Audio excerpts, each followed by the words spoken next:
In this video, I'm going to share with you how you can simply create Google Form. If you find this video useful, please leave a like and subscribe for more videos like this. Let's get started. So right now, we are going to come on Google, come to www.google.com here on the homepage. Then I want you to click on these dots here. You should also be logged in with your account. Then you're going to see these options here. Scroll down until you can see Drive. You can just simply type drive.google.com. Then you'll be taken to your Drive account. And here you're going to see this button here that says New.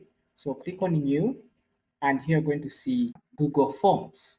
When you click here, you are going to be taken to Google Forms. Now, here you can create this form by naming it. You can say test form.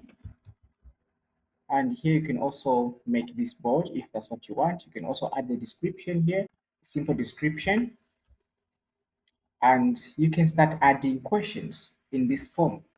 And you have the option to choose what kind of a question this is. Maybe you want to have a short answer or a paragraph answer, multiple choice or checkbox. You select this one. You are given the option to uh, allow people to choose what they want. Maybe it's a drop down. You can add the values here of what a form is.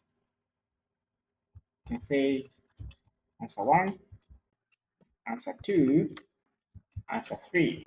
And so here, when you create this form, if you want to create another question, to add another question to this, you can just simply click on this plus button. It's going to add another option for question. And also just like that, you can have as many questions as you want in this form. It doesn't matter whatever you want to use this form for. You can actually design any type of a form in here using just this. Then you can name it. If you want to preview it, you can simply click on this preview icon, and it's going to show you how your form looks like. This is how you can simply create a Google form.